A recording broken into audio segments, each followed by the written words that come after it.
Assalamu alaikum on another beautiful day in Mzansi. Shukran for making us a part of your morning routine week after week. This is An-Nur the Light. Today's show is filled with all things women in honor of the national public holiday that takes place tomorrow. Rihanna Khan is a mother, lawyer, and activist whose experience under apartheid shaped the person she became.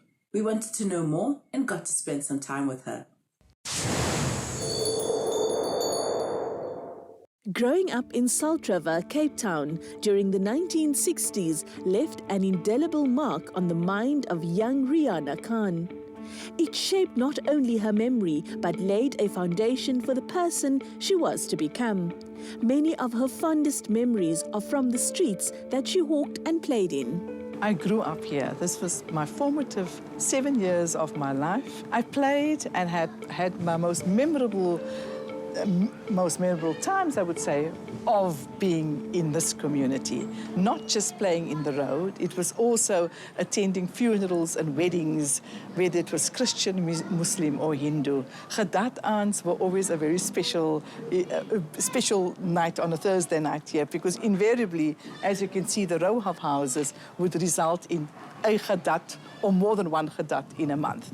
That is what molded me. Salt River molded me as to who I am. Service to community is a principle that Rihanna has built her life upon. It led her to pursue a degree in law, and she established a practice amongst the most needy. My law practice started in 1993. I always knew I wanted to be a lawyer. After I completed my articles of clerkship, which I did for a very long time because I fell pregnant with my first contract, that unfortunately interrupted my contract of apprenticeship, and I had to redo it. So I was then late compared to most of my colleagues who had graduated. But what I did know is, as soon as I was done with my articles of clerkship, that I wanted to be my own entrepreneur. I wanted to run my own business. Hence, Rihanna Khan Parker and Associates was formed. Predominantly, this client base that I had was legal aid, family law, and a smattering of criminal work. As times changed, and of course with the advent of democracy in 1994, things changed significantly for me. Tenders became available, and my practice then swayed out of just being a legal aid lawyer to a lawyer that could render a service for clients who could pay a fee. Rihanna Parker is a very energetic woman. She comes across as a very brilliant lawyer. She's very committed to social justice, and she's a go-getter, So she'll go where, the doubting Thomases or the doubting Janes will not go, She's not shy and she's not scared to really fight and champion justice. As a female attorney, it was often difficult to get opportunities, and this has led to her providing opportunities to other young women in law. It was very difficult for me when I decided to do law. I had no woman who was my role model. So for me, it was always about empowering women to take their rightful place in the economy. And therefore, I knew that I always wanted to be Rihanna Khan Parker and Associates. But as for women, it is so important, because if you look at the amount of graduates that graduate in law at universities, you will in fact find that there are more women graduating than men. And for me, it was always alarming to see that we actually lose them. Where are we losing them to? Rihanna's journey in law has seen her scale to new heights, and she's always pushing herself to do more. One memorable sting has been her role as acting judge, and it's an experience she's made the most of. My stint as an acting judge happened very shortly after the advent of democracy. It was in 2004. I was among the first cadre of women who were trained specifically in judicial skills, and I welcomed it with open arms. I was not quite ready to proceed to apply for a position on the bench, because I had this vision for my practice, and my practice was to grow the biggest, women in law firm in South Africa. The position certainly equipped me with very good skills, the necessary skills required of a judicial or presiding officer to be objective, to be fair, to ensure that the constitutional rights of individuals are in fact upheld. So I enjoyed that impartiality and the fairness part of being a presiding officer. Rihanna Parker, a social activist. Rihanna Parker, a human rights activist. Rihanna Parker, a go-getter and a doer. Rihanna is that person who basically has got an open mind to everything. And that's what makes a good lawyer as well. She never closes any opportunity that knocks on her door. And she always turns things around. She's very infectious. Her personality, she's a warm person. And she can relate to not only gender issues and women's rights, but she can relate to human rights. And she speaks truth to power. Now that is good. That for me is very good. She also serves on the Legal Practice Council, where her work in opening doors for others and championing the cause of women in particular and transformation is on top of her agenda. The Legal Practice Council is our new regulatory body for the profession. Its predecessors were made up of various law societies throughout South Africa, and I am thankful that I was part of the law societies in South Africa, typically the Cape Law Society. I became a counsellor with the Cape Law Society in 2003. It's done on a quota system, so there's an equal representation of men and women and people of colour, so that we get that balance correct. So here I am today as a counsellor for the Western Province Legal Practice Council, and it's wonderful to see that the transformative aspects has now finally been entrenched and it's legislated. In 2018, she founded the Woza Awards to recognize the achievements of women in law. It has now become an annual event that acknowledges the role women play in law and provides them with a platform to connect. Woza Awards is something it's very dear to me. I sat in a BRICS Law Summit, which was held in South Africa 3 years ago, and I sat there and I looked around the room and I was shocked to see that there were hardly any women. In a particular conference room, a workshop that we broke away into, there were about 100 delegates sitting in that room and we were 2 women. I immediately started putting pen to paper and I said something needs to be done where we can tease out the women in the profession. How can I do it? And the idea came to my mind, tease out the trailblazers and the change makers, the academics and the philanthropists in law, and that will give them a pedestal to be recognized. Rihanna's achievements span arts, culture, law, identity, fundraising, and so much more. The common theme, however, is service to humanity, and her shoulders are those of a giant in this field. For the girl from Salt River in Cape Town who dreamed of helping others, the journey continues.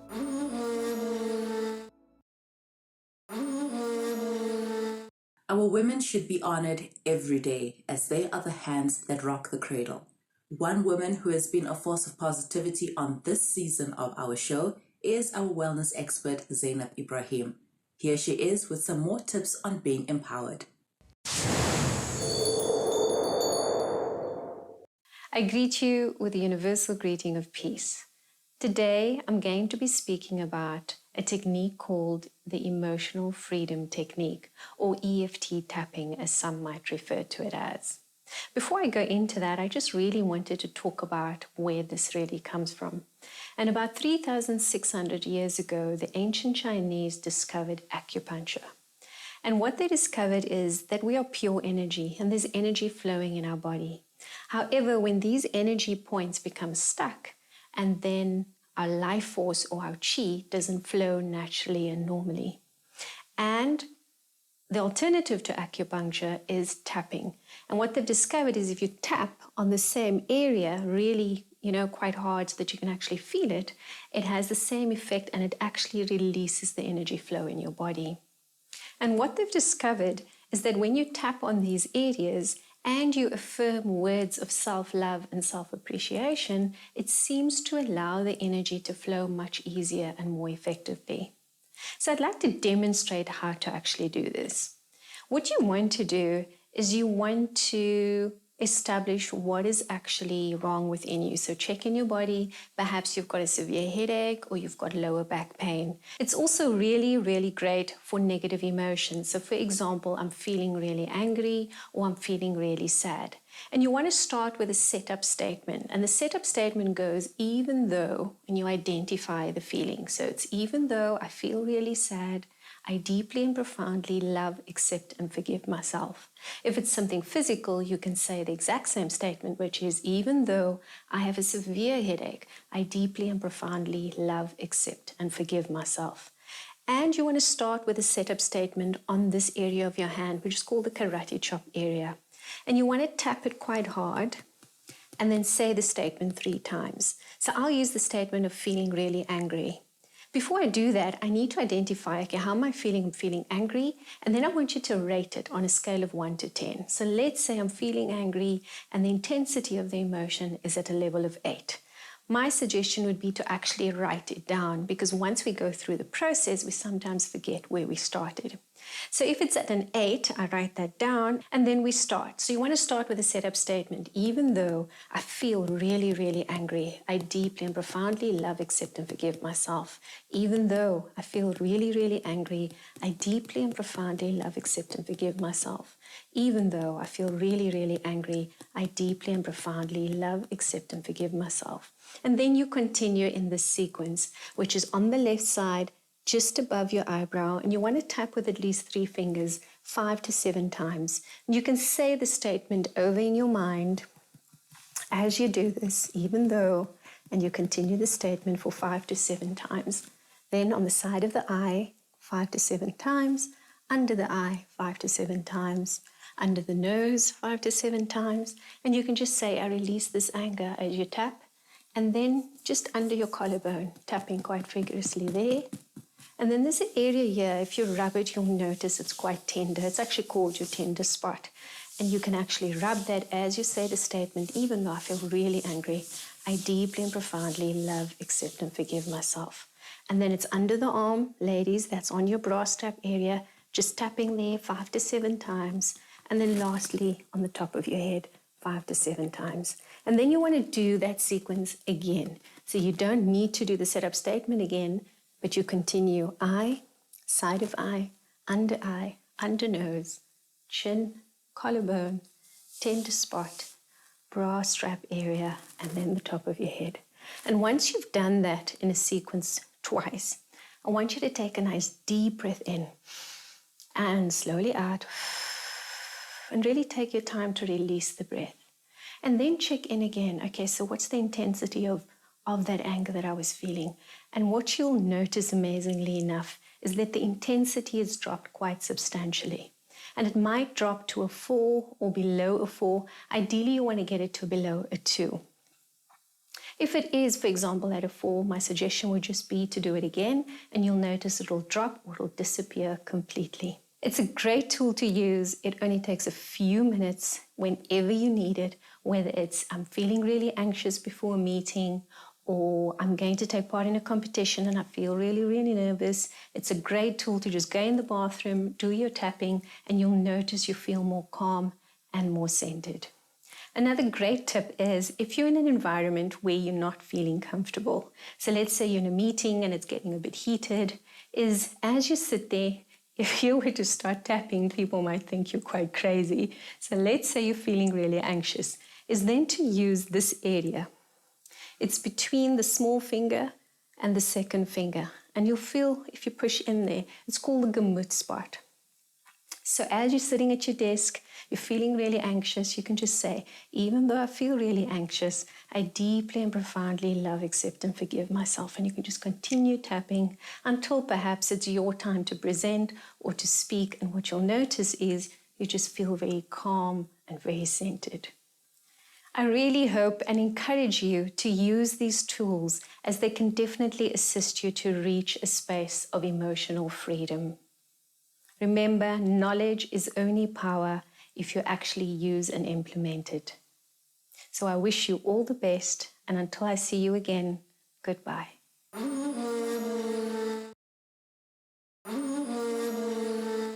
Divorce is often a very difficult experience for many, but there are means and ways to deal with it which could help ease the trauma. Let's have a look.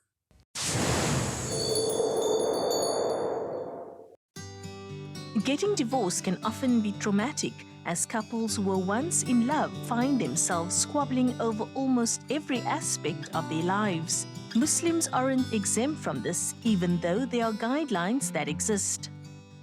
Well, the Quranic perception or understanding or presentation of divorce, it must be always bil ma'aruf, with ma'aruf. Now, if one looks at the word ma'aruf, it comes from the word arafa. It means to know better. It must benefit both. It must be befitting. So all of those kind of English words that deals with decency, courtesy, that is the core feature of the Quran. Is asking you, when you do want to get divorced, then make sure that you are fair with each other. And do not try to do something out of anger because you might overstep. For 14 bucks, the acrimony in her own divorce led to her looking at ways to help others going through a similar experience. Over time, she pioneered a concept that became known as delightful divorce. Delightful divorce is a service. It's a service to our community, not just our community in South Africa. I'm hoping to go global with it. A service around divorcees. So what we liked, I keep trying to cite Rumi's poem where he says, the wound is where the light shines in. So if you think about a family unit and it is now in turmoil, fragile, it's vulnerable, this couple is getting divorced. So what delightful divorce is helping us understand the narrative around divorce and trying to change it, and mostly also destigmatize divorce. As part of demystifying the experience, Fatin sought out professionals who often dealt with divorce. The legalities of a breakup are often one of the major stumbling blocks, and she consulted a lawyer who saw value in what she was doing. He gave of his time to help fine-tune her idea. Well, Fatin needs the professional arm to offer the support service because the experience is broken down into a number of components. There's the emotional trauma, there's the actual legal knowledge and support needed, and that's where I come in. And I also give the pre-experienced rundown or narrative of what could and should happen and will happen to somebody going through this journey or getting into this journey. I lend a hand on the professional journey as to what has to happen along this timeline, as well as what can be expected of the experience in each scenario. The emotional trauma of divorce is another aspect that people don't often place enough emphasis on, and this can lead to issues later in their lives. Here, Fatin partnered with Dr. Leila Saidin, who is passionate about alternative healing methods. So when we talk about trauma of the body, we have to understand that emotional trauma will eventually manifest in physical trauma, but it is going to settle in the place where you are predisposed. So if you have genetic predispositions for example, diabetes or stroke and heart attack, then those are already weak areas of your body. And so any emotional trauma is going to then manifest in that place. Interestingly enough, the doctors we choose, because a lot of people go to doctors for when they are suffering ailments, etc., during a trauma. There's high blood pressure involved, there's anxiety involved. So you end up at a doctor, but when you go to a doctor, they're going to treat the symptoms. They're not necessarily going to ask you, hey, what's going on in your life right now? What are you eating? Where do you live? Who's in your space? Are you undergoing any kind of stress? So the doctors that we have in our stable are literally ones who ask those pertinent questions. They don't deal with the human being just as a physical person. They actually ask all the other aspects of being human. Something can always be done about trauma. What it is that we do depends very much on what space a person is in. If you have manifested your trauma into a place that you have, for example, become completely depressed, then it is important that you seek the medical care that you need. But if you are in a space where you feel as though you are restricted from manifesting your potential, there is something that must be done. And for each person, which route they take to get there is completely unique. I get a sense of what the patient is feeling, and through feeling what they are feeling, I can articulate things that they perhaps couldn't articulate. And that helps them to then see the space that they're in more clearly. And so then they can go and say, I want to make a choice to not be in that space anymore. What is the best way for me to follow to find healing for that? As word spread, couples came knocking on Fatin's door, and she could put into practice her concept. When I got divorced, I didn't know of any organizations that could help me deal with it, except going to counseling and so on. So what Fatin does is helping couples look at who they've been being in the relationship and what they can be responsible for. My ex-husband and I, we are mellow, so there was no drama, no shouting, nothing. But everything went on inside. So what Fatin does is she helps you face up to what is it that went wrong in the relationship. And in that way, one can, because you own it, you can close it, and then you can move on. According to Stats SA, 4 out of 10 marriages end up in divorce for couples married under 10 years. Reasons vary, but there is a definite need for couples to seek the best path to the dissolution of their marriage. Not all divorces need to end with either party disliking the other. There are ways and means to sort out the differences, such as the concept being pioneered by Fatin Bucks. I must say, I've not often heard the term a happy divorce, so I'm pleasantly surprised. Quite a positive way to end this week's episode. Remember, there is help available should you need it. Ke na mare mokwanda, ke re are buere bona neng hape. Assalamu alaikum.